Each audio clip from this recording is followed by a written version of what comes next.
go.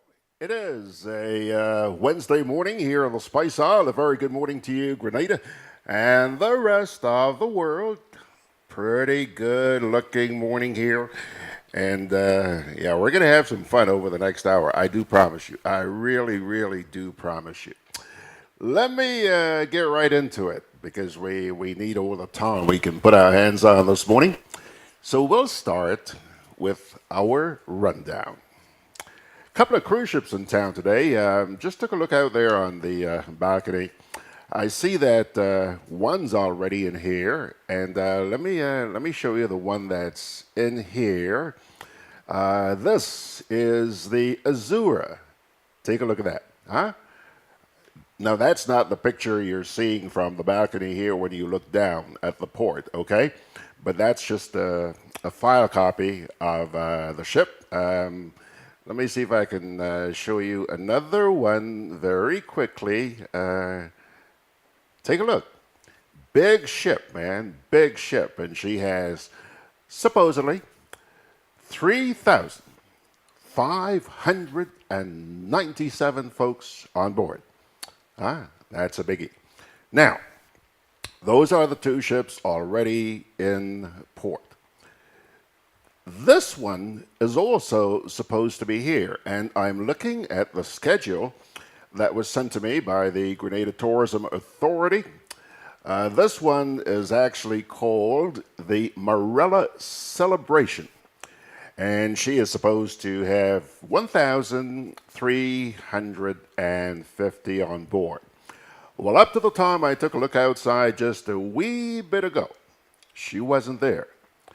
Ran into traffic. You know, we have a hell of a problem with traffic here in Grenada.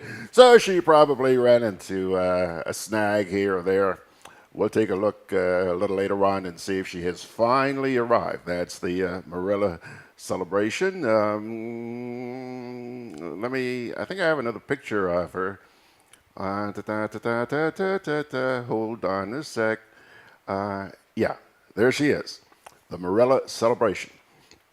By the way, the AZURA is going to be in port until 6 o'clock this evening. If and when the celebration gets here, she should also be in port until about 6 o'clock this evening. So, let's get down to brass tacks. This morning, we are going to begin by asking the question, do we have another outbreak of dengue fever on the way? Yeah, man. There is some concern that there could be, and in just a wee bit, you're going to find out why. Also, after yesterday's program, you know, yesterday morning we ran a number of clips from the Prime Minister's speech earlier this week. And a lot of people said to me, how come you didn't run the part about oil and gas? Well, I'll tell you what, that was due to time constraints, okay? However, last night I sat down here and went through a big chunk of that. It wasn't a speech, it was actually an interview he had with Lou Smith on GBN and the GIS. And I pulled out the part where he did speak about oil and gas. And we are going to bring that to you this morning. Then, of course, you will have the national report from the GIS. And believe it or not, just in case you don't believe me, I want you to take a look. See that? Look at that face. That face is all the way up in Florida. We're going to find out where in Florida, and we're going to be macocious this morning and find out what she's doing in Florida. Sherron Roberts is going to be joining us a little later on this morning. Okay? So hang in there, Sherron. Now, let's get down to business. The Ministry of Health has mandated the Health Promotions Department and the Vector Control Officers nationwide to scale up intervention aimed at preventing an upsurge in the spread of dengue fever in Grenada. Chief Medical Officer Dr. George Mitchell gave that directive in the wake of an outbreak of dengue fever in the region, including Jamaica, where the disease has already claimed lives. Huh? He told the health promotions and vector control managers that given the regional situation and the fact that there is likely to be an increase in the mosquito population around this time of year, the ministry is not taking any chances. Good for you, Georgie. The CMO instructed that specific and targeted intervention in areas where there is a high presence of the Aedes aegypti mosquito be given urgent priority. He also requested that public awareness and education activities be stepped up and should include heightened vector control activities aimed at preventing any possible outbreak on the island around this time. Now, the principal symptoms of dengue are high fever and at least two of the following: severe headaches, severe eye pain behind the eyes, joint pain, muscle and or bone pain, a rash, mild bleeding and manifestation. Mild bleeding manifestation, okay? Your nose might start bleeding or your gums may start bleeding. And you'll also find out that you have a low white cell count. Those are some of the symptoms. Generally, younger children and those with their first dengue infection have a milder illness than older children and adults. Watch for these warning signs, such as temperature declines 3 to 7 days after the symptom begins. Now, let's assume you have dengue. Preventing dengue is as simple as preventing mosquito bites. So protect yourself from mosquito bites at all times in any area known to be mosquito infested. That's one. Two, wear long sleeve shirts and long pants. Use registered mosquito repellents whenever you're outdoors, or especially at times of high mosquito activity, like at dawn or dusk, huh? Consider mosquito netting if you will be in a mosquito-infested area. Also, something else you can do to prevent this stuff: ensure that windows and door screens are closed to avoid allowing mosquitoes into enclosed spaces. Avoid areas with standing water. Search for and destroy all mosquito breeding areas. Get rid of all unwanted and non-essential water-holding containers in and around your home. You got high vegetation around the house? Trim it. Check for leaks and block drains. Prevent access of mosquitoes to an infected person with a fever. Now, finally, remember that personal protection and the environmental management of mosquitoes are important in preventing the illness. Now, having said that, time now to hear from the horse's mouth. Yeah. Many of you have been asking for an update on the status of oil and gas exploration in Grenada.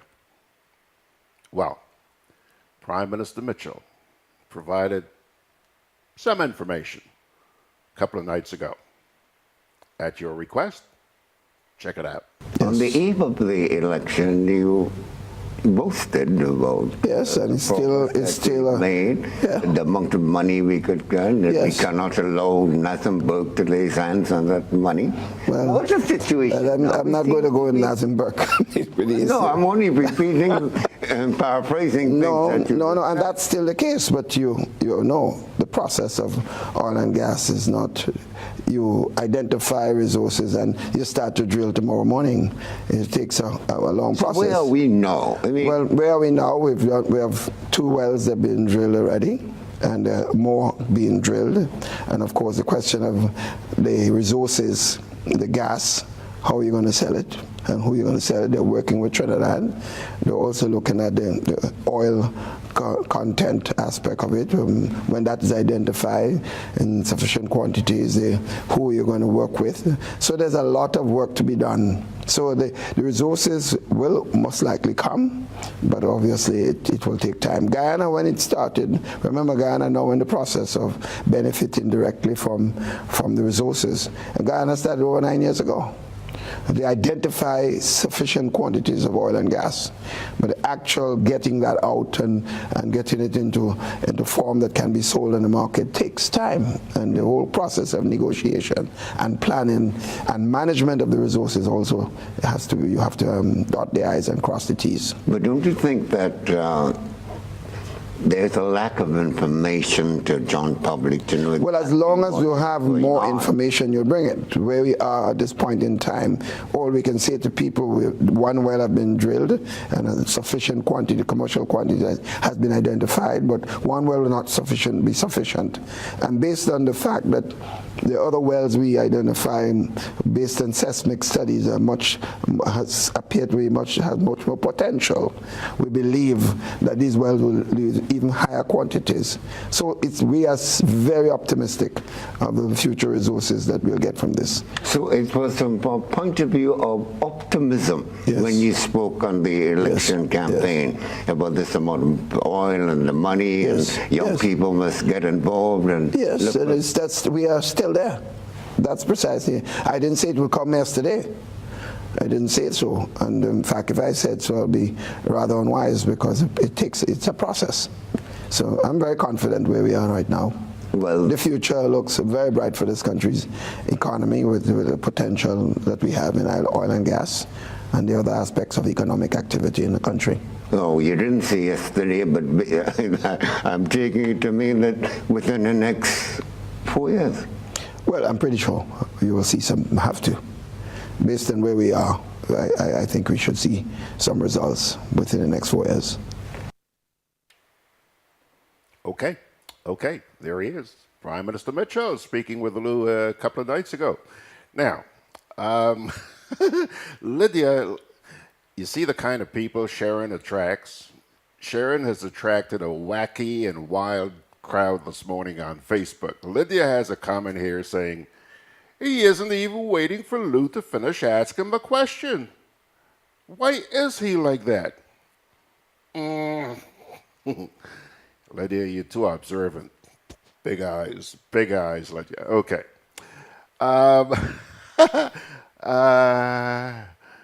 T.F. Richard says, this guy, KCM, lies so much. He just said they have 2 wells, and less than a minute after he had said 1 well. Something is categorically wrong with the second. Okay. Donna Joseph says Keith Mitchell should stop lying to the Grenadian people. I don't know if the man's lying. I don't know. Old people have a saying, as I buy it, so I sell it. That's what I got, and I've brought it to you. Hold on. Lydia James says, Lord have mercy on Grenada. Keith is the best. T.F. Richards is saying good morning. So is Veronica Sandy and sending her blessings. Thank you, Veronica. Meccaman Alexander is also checking in. By the way, early in the conversation this morning, Lydia said, George, you have a special glow on this morning. Take a look. I don't know. I know I had a haircut sometime last week, but you obviously saw it before this morning. Oh, you know what it might be?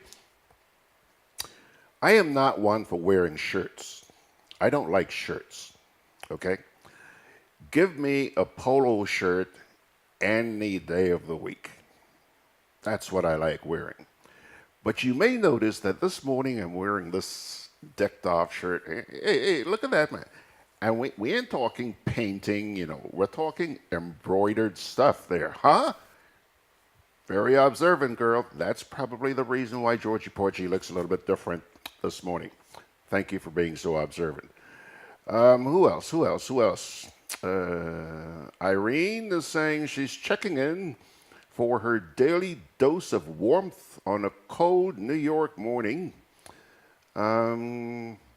Fitzroy Adams says, good morning, George. I promised myself that I cannot be late for class because I cannot afford for my salary to be cut by KCM. See, Sharon, you see what you brought here this morning?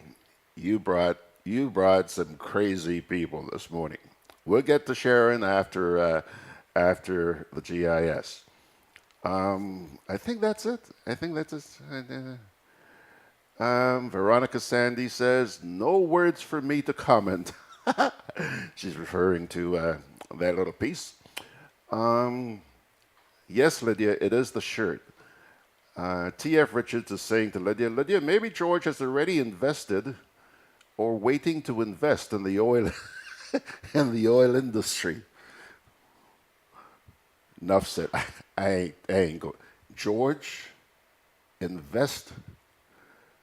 I couldn't even invite you to go down by KFC and take a piece of chicken with me. George, invest. Your mother. Okay, folks, I'll tell you what. Let's take our first little break here. We'll come back with the GIS, and then we'll get to Sherron. Together with you, our customers, we energize our community. Together with you, we energize our economy. We are working together to give our nation a better tomorrow. With you, we energize our future. Together, we energize our nation. Thank you for partnering with us as we energize our Spice Island. GRENLEC, energizing our Grenada.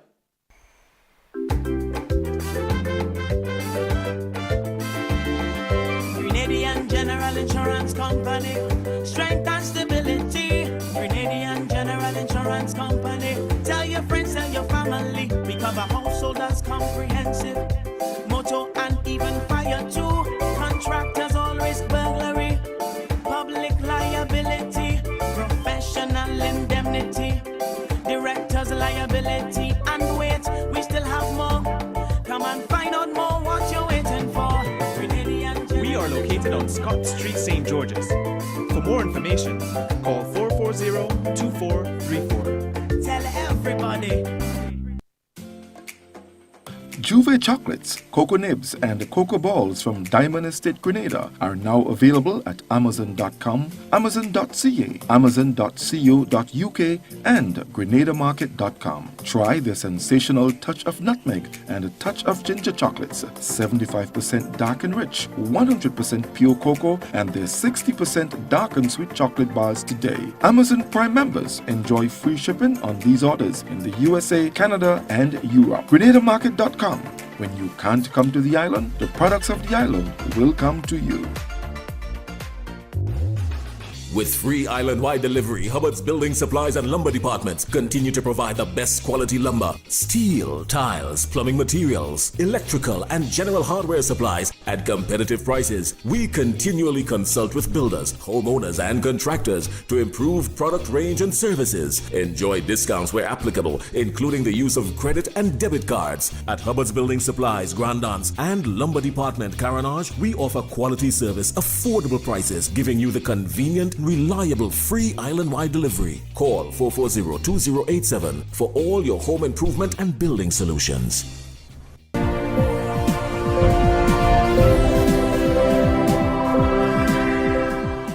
New Attorney General sworn in. Details to the story and more coming up in the National Report.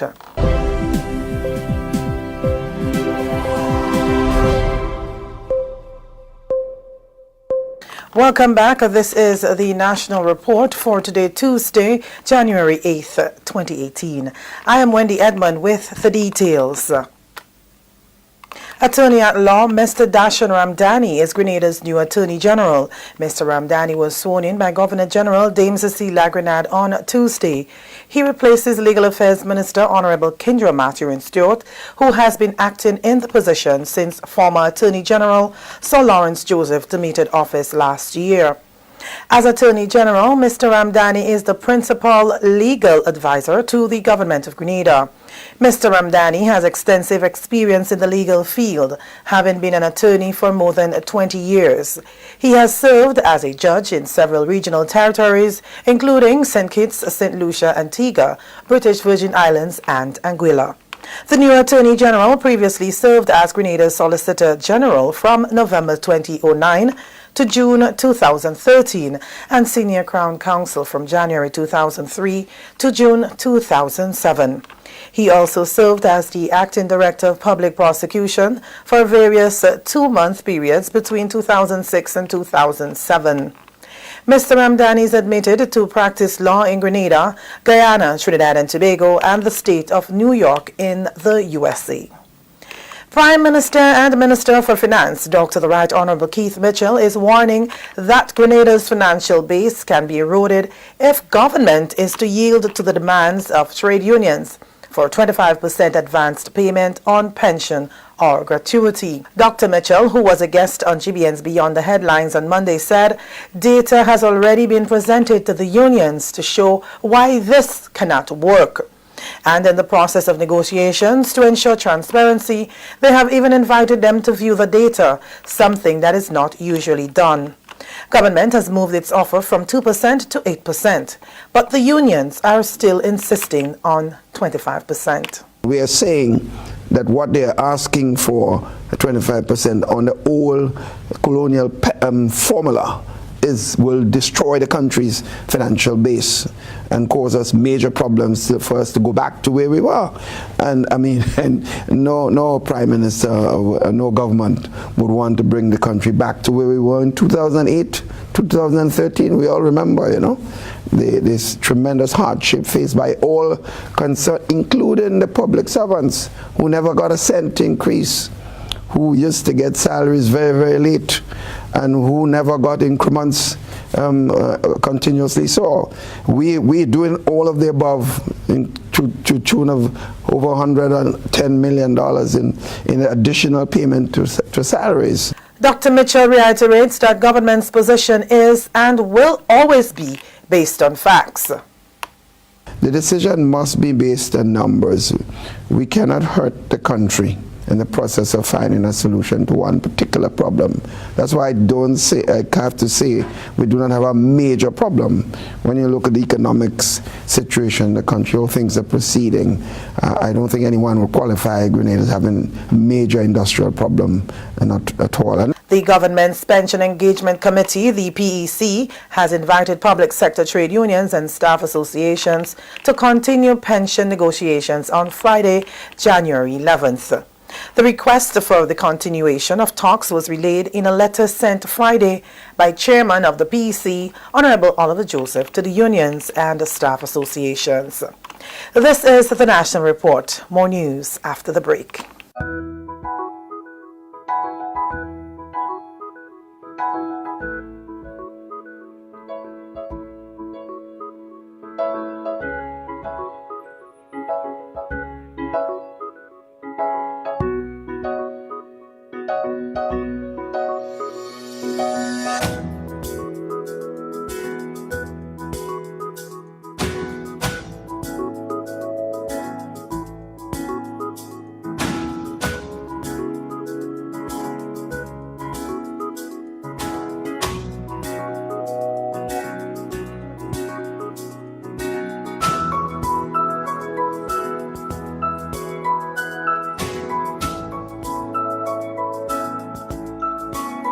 Big business don't participate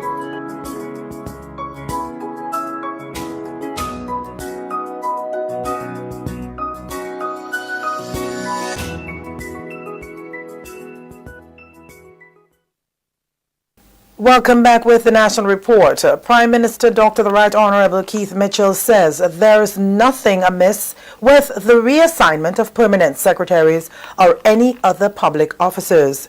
Responding to a question on Monday's Beyond the Headlines program on the Grenada Broadcasting Network, Dr. Mitchell said ministers of government are also reassigned from time to time, and he too has changed portfolios. The question spoke specifically to what was reported in the news as the planned reassignment of the acting permanent secretary in the Ministry of Education, Mr. Finley Jeffrey, and linking this to matters relating to the industrial action taken by teachers last year and the resultant salary deductions made by government. Setting the record straight, the Prime Minister said the Public Service Commission is the body responsible for moving or reassigning public officers, and he is unaware that any such confirmation has been provided by that body at the time. Between now and the 22nd of February, there could be several movement of permanent secretaries. And I know the Cabinet Secretary has informed me that she communicated officially to a number of permanent secretaries, 11 of them, about different areas of service. I don't know if any one person in the service can claim to be victimized when 11 persons were maybe moved. So I find it a bit very strange. If that is true, it appears that whoever is making those statements simply does not understand the role of a public servant and does not understand the system who appoints and who makes recommendation in the public service. And as long as you are not demoted from one position to the next, then that is the right of the Public Service Commission. Dismissing claims of possible victimization, the Prime Minister said, and I quote, "No one is married to an area of the public service. The Public Service Commission has a responsibility to manage the public service. They can take decisions to give support to that philosophy, and that can happen at any given time." End of quote. The leadership of the public service, the Cabinet Secretary, can make recommendations for the movement of public servants as enshrined in the Grenada Constitution. In more news, the government will be taking steps to resolve the issue of traffic congestion in the capital city in 2019. That announcement by Transport Minister Honorable Gregory Bowen on Tuesday during the government's post-cabinet press briefing. Minister Bowen said the plan is to introduce a park and shuttle method will be implemented to reduce traffic into the city from the Tantine and Queen's Park areas. According to Minister Bowen, the plan to alleviate traffic congestion is expected to go into effect after the first quarter of 2019. Park and take your bus to come to certain areas in St. George. We have discussed it already, but it will be coming in 2019. When we're looking at both sides of the town of St. George, the Tantine side and the Queen's Park side. So you should park at Queen's Park and you take a shuttle and you come into St. George. That shuttle will be moving to and fro, very quickly. So all the cars and so will now not be coming into the town to cluster traffic. You will have special vehicles that will go through, emergency vehicles, etc. So you would not have that cluster in town. And from this side, we're looking at somewhere in the Tantine area that you can park and move. The shuttle will be bringing you to town as well. Plans are also in motion to make public transportation accessible to hotel employees and other persons who work late night shifts and who live in rural parts of the country. Minister Bowen says government met with the Bus Association and hoteliers and they have agreed on the way forward. We met with the hotel staff and we met with the Bus Association. I must give them credit. They are prepared to help and they're prepared to do it. They demanded that we put the rules in place because if 4 buses work this week and another 6 are looking on the side and they see that they make something, then they'll flood the business and everybody will break down. So they ask us to manage the bus. So we say, you 4 working today in the Wharf route, the St. Andrew route, the St. David route, another 4 will be working. And they're asking that the state should meet any shortfall in the income. In other words, they have the expenses to pay, and they must make the small profit. If they don't make it, the state should meet the shortfall. And that's it for the National Report for today, Tuesday, January 8th, 2019. On behalf of all of us in the newsroom, I am Wendy Edmond, thanking you for joining.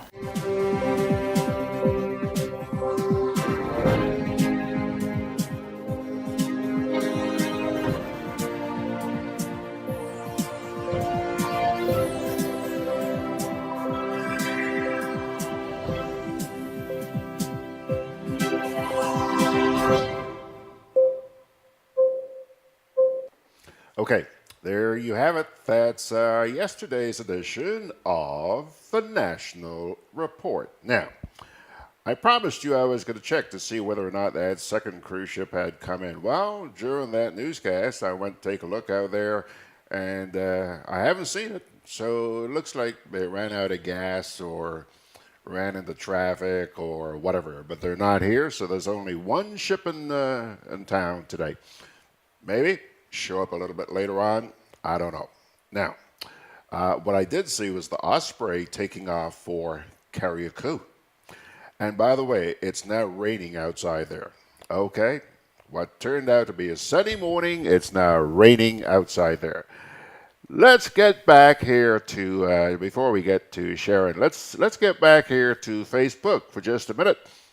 Anthony, good morning, Mr. D. Riggs. How are you, sir? He's referring to the newscast here. If 25% is due, 25% should be paid. No excuses. And it should not be paid over a long period because you're talking about people in their 60s who can kick the bucket at any time, right? Yeah, very valid point there, Anthony. Fitzroy Adams says, KCM, excuses make no sense. He just loves to put round plugs in square holes. So says Fitzroy. T.F. Richards says, the architect of victimization is denying foul as usual. What else is new? Folks, let me take a little break. Come back with Lady Sherron Roberts.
Hey, Lynn.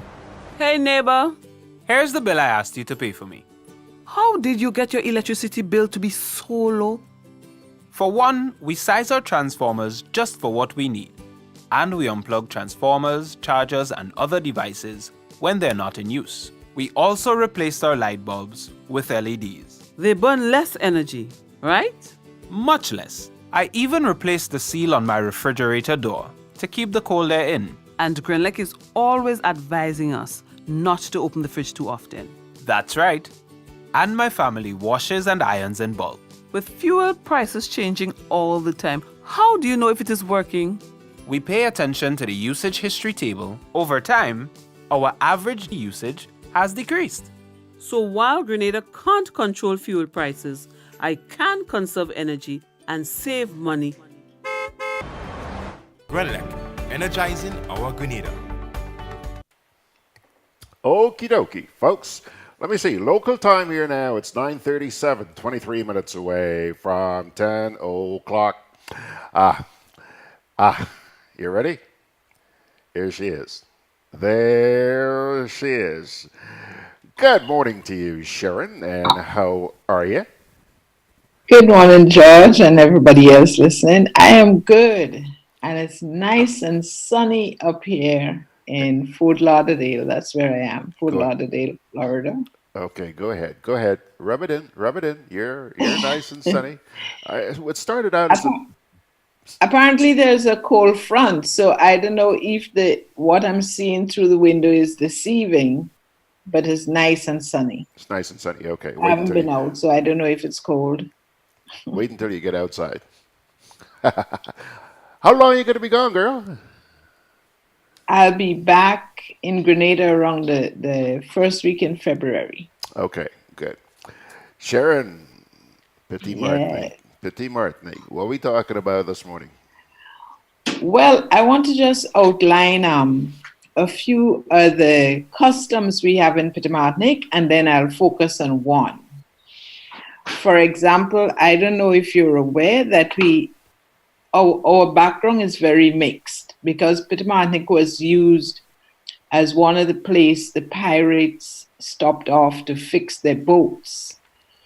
So we have a mixture of Scottish, Irish, Welsh, all the pirates from up that side who many years ago, like 200 or more years ago, were in the Caribbean, and they found that Carriacou and Petit Martinique, especially Windward and Petit Martinique, were the safe havens.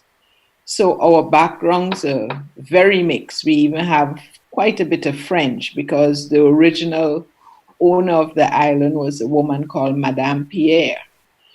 So the top side of the island is now referred to as Madame, they say Madame Pierre. Okay. But her name was Madame Pierre, Pierre. Okay. Now we have an Irish. Hold on a sec. You know, maybe I have Petit Martinique background in me because I heard you mention the names of a few cultures there, and I found out a few years ago that I am part African, part Scottish, and part Portuguese. Okay. A mixed up girl. Now so maybe you're from Petit Martinique and you didn't realize. Maybe. Yeah. Anyhow, yeah, because when you hear the names like Belmar is Scottish. The Roberts, they're from Wales. So our background is Welsh. You ever heard about a guy called John Bartholomew Roberts? No. They refer to him as Bad Bart. Bad Bart? Pirates of the Caribbean. No. Well, we're actually direct descendants of John Bartholomew Roberts, who is known as the Pirate of the Caribbean. Okay.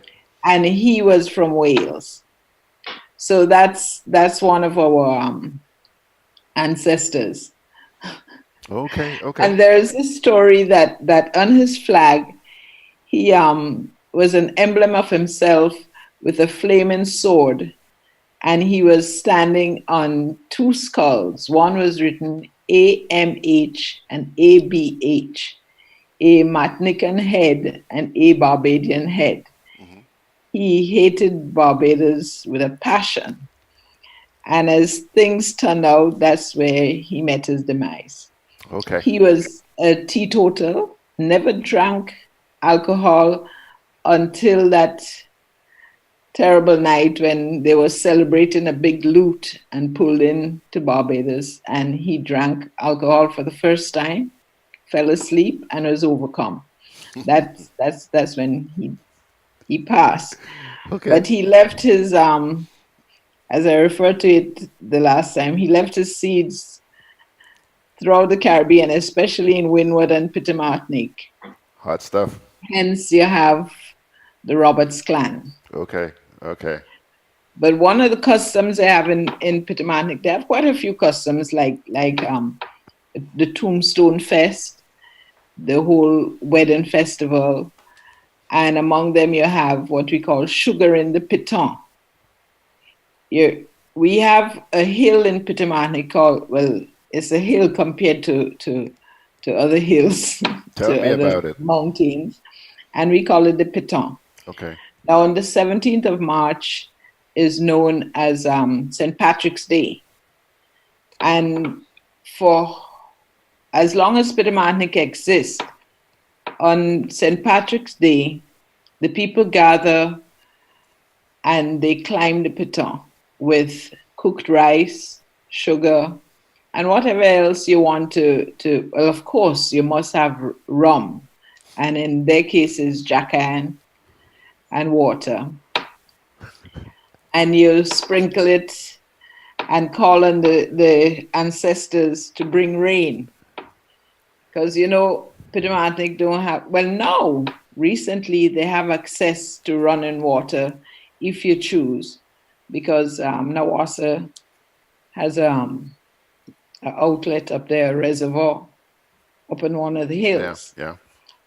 But before that, everybody have their individual cisterns. So you must have rain. Without rain, your cistern dry, they would have to bring in water by tankers. So on the 17th of March, they go up to the piton and we sugar the piton. And they do big drum dancing and big celebration up there. And when they come back down, while they're up there, you would have some women preparing food at an area called Peapon, which is the base of the piton, the lowest part of the island. And that area actually belonged to Kennedy, my brother. Oh, okay. It was handed down and ended up with him. And the women would have cooked, you know, the rice porridge. You boil the rice and you add the milk and your coconut milk and condensed milk and everything. And they have to first feed the children. All the children on the island who were there have to be fed before the adults. And later in the evening, they come back and they may have a saraka, depending on how big they want this whole event to be or how dry the season was. They may have a saraka, which is another celebration. I think Grenadians are getting used to the word saraka because they have it in different parts of Grenada now. It was in Martinique that I first participated in one of those, man. Loved the food. That is our custom, and as far as I see, any excuse for a saraka. So that is one of our customs, which I would love people to see. So this year, March 17th, March 17th, sorry, if you have nothing better to do, but you have to get up to Martinique the day before, because this takes place like 6:30 in the morning, they set off. Okay. Because you don't want to be climbing the piton in the hot sun. Yeah, I certainly don't. I think I mentioned to you some time ago that I was made to climb that at 5:30 in the morning one day when we went to do the program up there.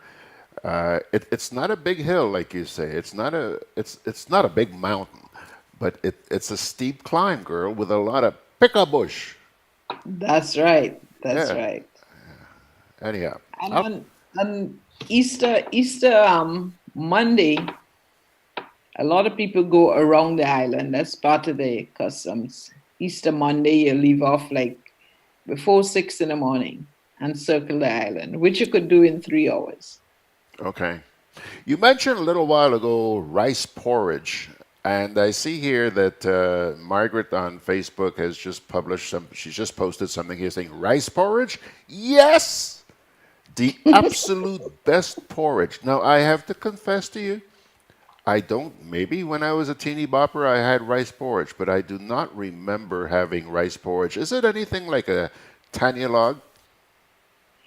It's not as fine as tiny log because you could actually see it's rice. Okay. So you boil the rice, and we wouldn't use something like Uncle Ben long grain rice. You use a soft rice, and you boil the rice first, and then you have all this. You add all this milk and coconut milk and all these things. Well, But it's- Margaret, I would imagine that you can start licking your lips because when we make that jaunt to Petit Martinique later on this year, I'm sure she'll be demanding her rice porridge. Huh? Maybe what you could do is think about going up for the 17th of March. 17th of March. Okay, Max, let me know. Let us know. Let us know. Let us know. Sherron, Petit Martinique, you know, I think we mentioned recently that you have a population of about 700 people, right? A little more than that. A little more than 700 people. Yeah. So it's like a big family. Yep. Do you guys? I'm getting to a specific question here. Do you guys have any crime up there? Well, we have 1 or 2. We never used to until they put a police station there. How big is this police station? How many cops do you have in Petit Martinique? I think it's 3. I don't know if they have more than that. But you know, we had a standing joke that one of the reasons they decided to put a police station is because of contraband. And they said that they had to be rotating the cops constantly because once they stay more than 6 weeks, they become one of the people.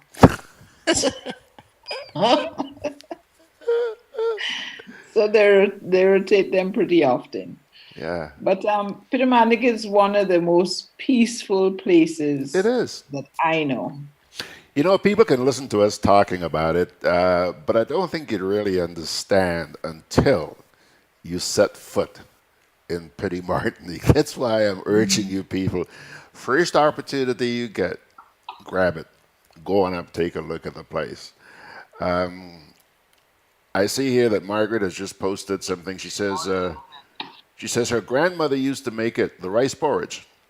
She slow cooked it on a coal pot. Huh? Right.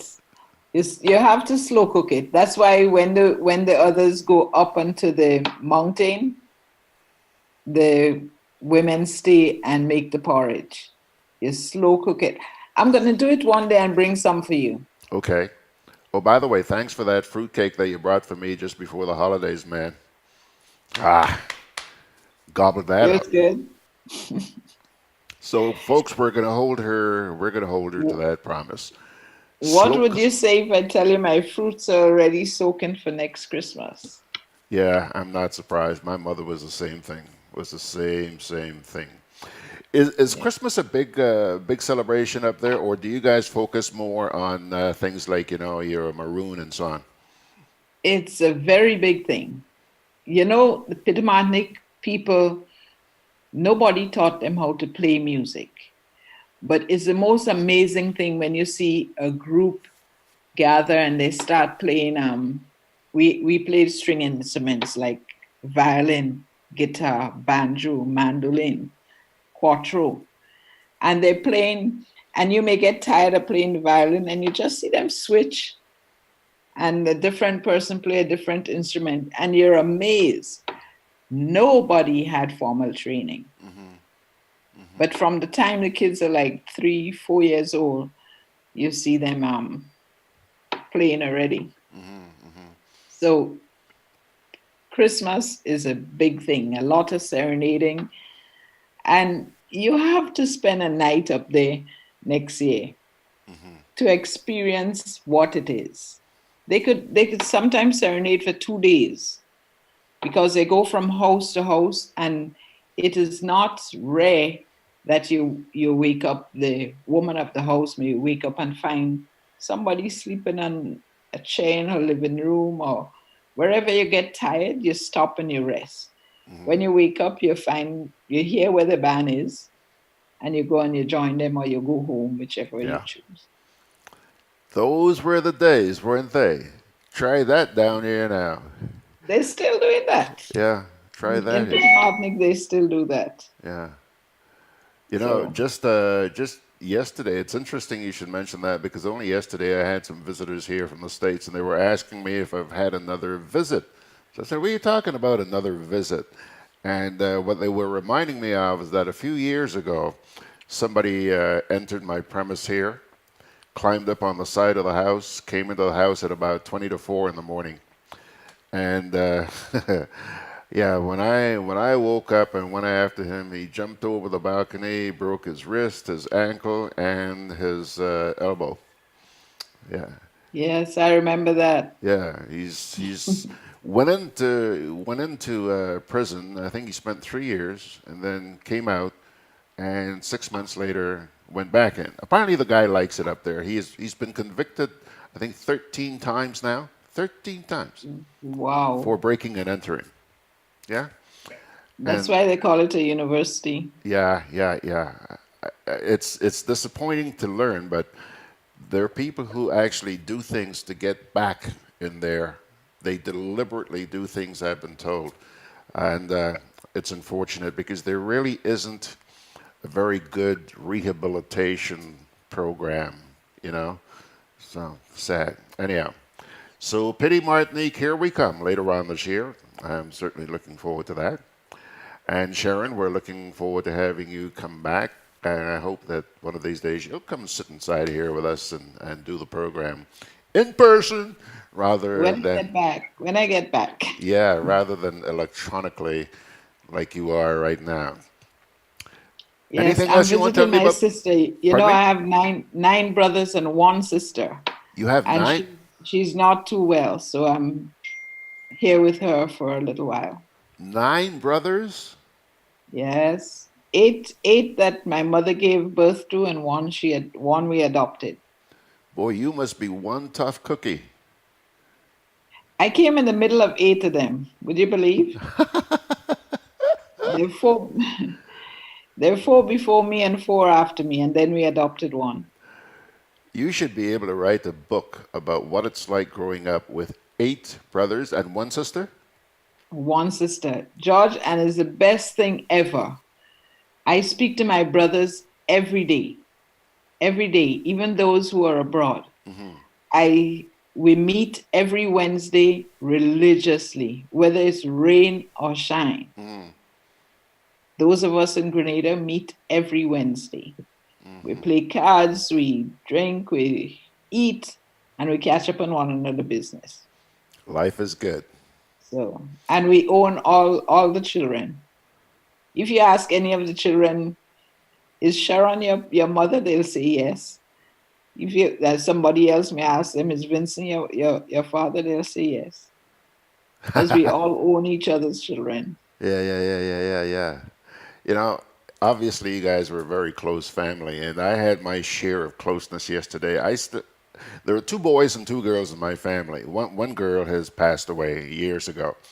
But yesterday afternoon, Sherron, my brother, who lives in Toronto, he was here, and my sister, who lives here, and I got together, and we had a couple of cousins from the States with us as well.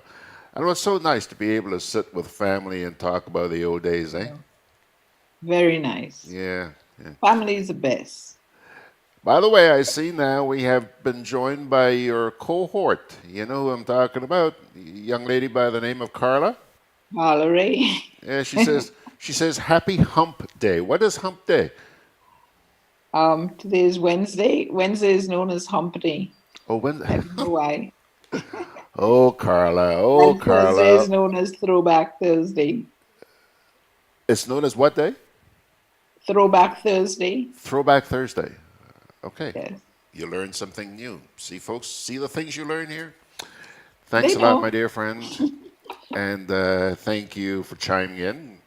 Oh, by the way, hold on. We've also been joined by a buddy out there in Carriacou. John says, morning, Gigi. Apologies for my lateness.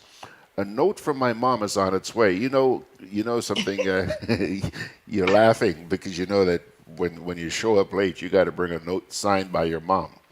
All right. I ain't talking about anything stamped. I'm talking about signed. Yeah. If you wait for a note from my mom, you'll never get it unless you're hearing from the other side. Somebody mentioned that on the program yesterday. I don't remember who it was, but somebody said that she came in late, and I said, next time around you're going to have to bring a note from your mom. She told me I'll have to go to heaven to meet mom or dad. Anyway, thanks a lot, Sherron, and we shall see thee next Wednesday morning. All right. Good having Bye, you. everybody. Good having you as always. Okie doke, folks. There she goes, Miss Sherron Roberts. Thank you very much. Pilgrims, it's 2.5 minutes before the hour. Just about time to pull the plug. And just before we do, let me get my little prompter here. As always, a parting word from the Holy Scriptures. And this one, hold on a sec here. Where are we? Yeah. This one comes to you from Proverbs chapter 27, verses 1 and 2. Good advice. Carry this close to your hearts. Do not boast about tomorrow, for you do not know what a day may bring. Let someone else praise you and not your own mouth. An outsider and not your own lips. Good advice, I would say.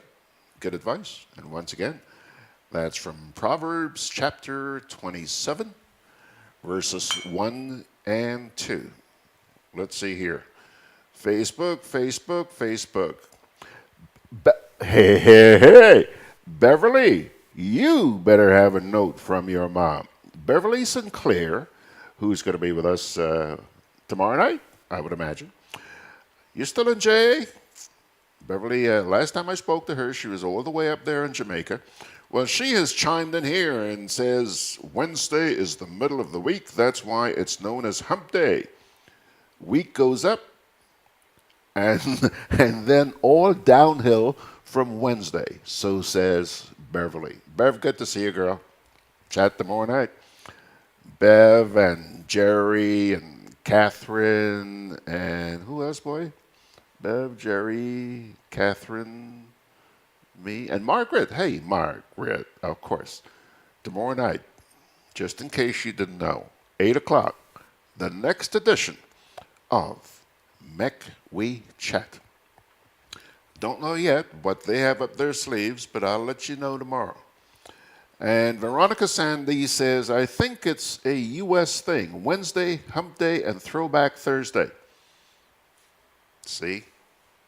Educational stuff that you learn here. My dear friends, that's going to do it for the Hump Day edition of Gudday Grenada. Thank you so much for joining me. Georgie Porgy sending God's blessings your way. And by His grace, let's reassemble here tomorrow morning, 9 o'clock.